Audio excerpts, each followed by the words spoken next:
Hi guys. Um, wow, I just realized that I sound like my son recording a Minecraft video. Hi guys.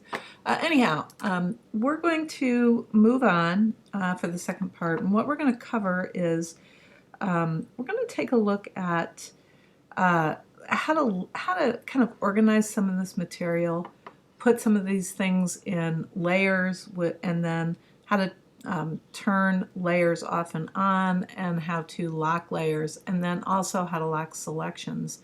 That'll really help. Like once you've kind of locked down a certain design and you don't want things to change, that's kind of a good time to start locking things in.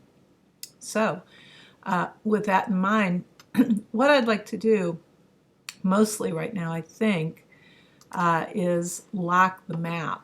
So I'm going to start by selecting this rectangle in the back here, and I'm going to go into Object, the pull-down menu Object, and I'm going to lock that selection. So you'll see when I try to do anything with that, I can't. Now there's also this path up here, and I'm actually going to get rid of that because I'm going to put something else there in just a little while as part of our demonstration. So now this is locked, which allows me to go and select all of the aspects of the map because I know that, that's pretty stable at this point. And I can bring all of those objects together into a group. So we'll group that. And now when I select one thing, it selects as a group, and I select one state, and then the whole map selects as a group because I've grouped all of these objects together. And as you can see as well, I'm not selecting this background rectangle. So that allows me to move this around and things like that. All right, now I want to do something where I want this object of the map aligned with our left-hand column here. So again, I'll select those two, and then I'll come up here, and again, just to refresh your memory, these are alignment tools. So now we'll align the map, and then of course we could put our legend in for the map down here somewhere. And I'm not going to do that right now, but just to let you know, that's what you could do. So you could have like a legend box, for example, that you could put text into. So let's go ahead and take the opacity of that box way down. All right. Okay. And then again, we might want to pick the map, pick the word legend, deselect that. Let's get that word legend first of all. Let me select both of those like that, and then we'll deselect that map. Oh, it looks like that word legend is actually part of that map. Okay, so for right now, rather than disconnecting those, I'll just leave that as is for now. I could go back and move that, but I won't for right now, just for the sake of time. All right, so as you can see, we've got a map that's all set. Now, I can still get into these individual areas here. How am I doing that? Simply through using the direct selection tool, and that allows me to isolate objects. And so one of the things I want to do is I want to come in and change the color, for example, of that map. I can do that. So that's what that direct selection tool allows you to do, or the isolated selection tool. Okay, so for example, there you go. Now I've made this map color the same now as the text, continuing to come around and unify the design from a color standpoint. All right, for right now, I'm going to get rid of the basket. The purpose of having the basket was to show you how to import an image. Again, that was simply by placing the image and going out and getting that from the hard drive. So we're going to get rid of that for right now. And the next thing we're going to look at is how do we put things in layers. So I'm going to unlock everything because I have this locked element here. And one of the things that I'm going to do first of all is I'm going to grab this text area and pull that up. All right, now I'm going to grab all of this, the map, the background, and all of that, and I'm going to put that into a separate layer. Layers are just like layers in Photoshop. It's the same kind of concept. So right now, as you can see, everything is in layer 1, but I want to make a new layer, and I want to call that layer Map.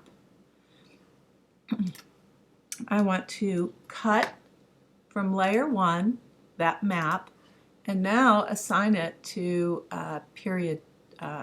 map, this map layer. Now, when I go to edit, there's some things that are really handy. I can order the way that I paste things.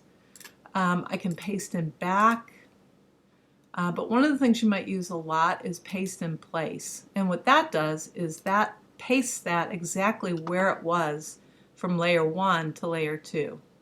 So now what I have in layer 1 is all of the text items. I might even come in now and relabel that layer text.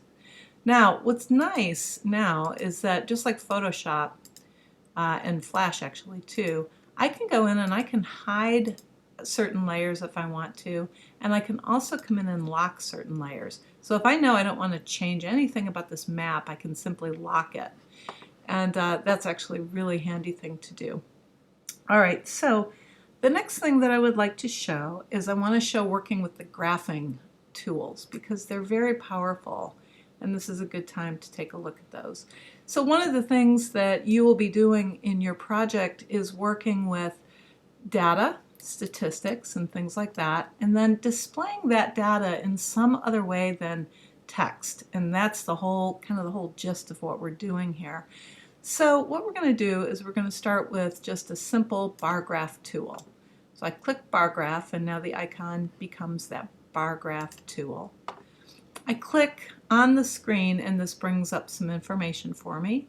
So I can say, you know, I'd like that bar graph to be 400 pixels wide, and 200 pixels high is probably fine. Okay, so there's what that's going to look like.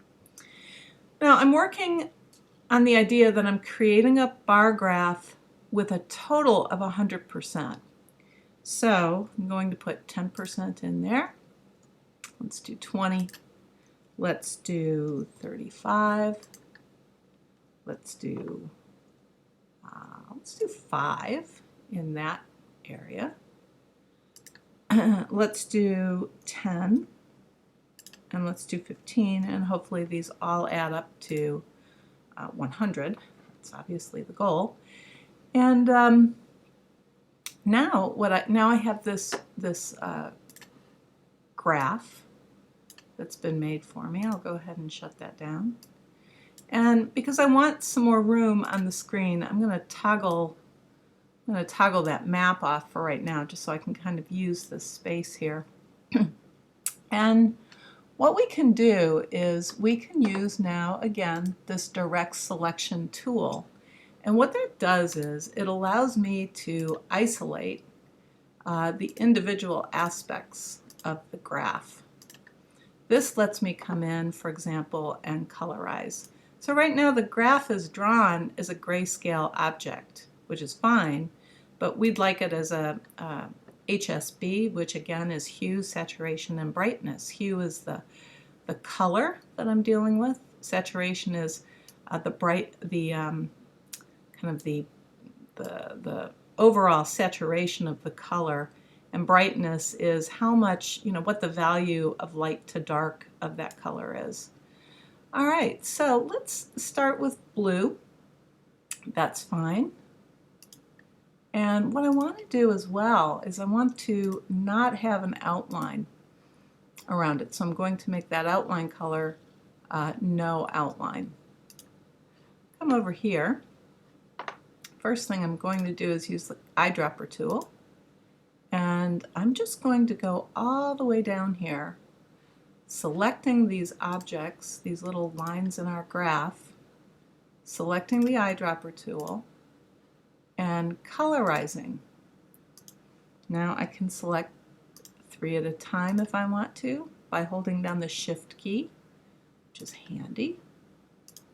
and now I have a graph that is all blue. It's interesting, but now I want to colorize the graph. I'm going to come back into the, let's go back into the isolated or the direct select tool.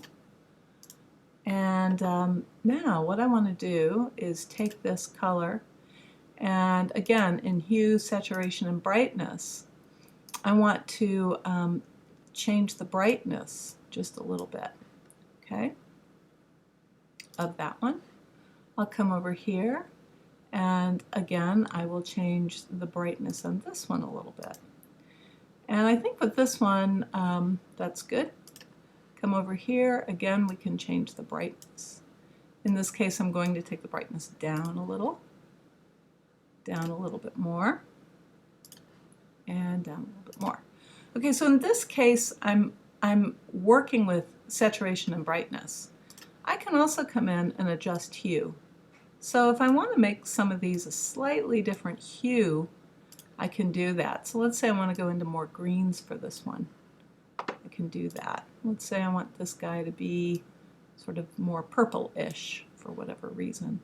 So as you can see, you can make those kinds of variations. Let's go more green on that one. Okay, so that's fine for now. And then the other thing I'd like to do for now, because I know exactly what these numbers look like, I'm going to direct select. Oh, actually, hang on just 1 second.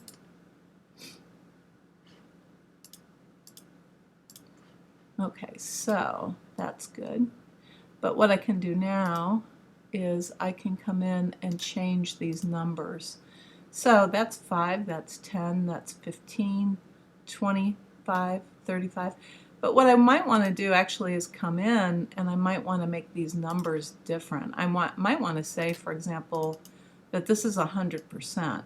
Okay, so I can do that again by going into the direct select mode. So as you can see, I'm going to go back to the direct select mode. I want to get that 35. I want to change him and have him be 100 instead of 35. Okay, and then the other thing that is really handy is giving your chart or your graph a title on the side here.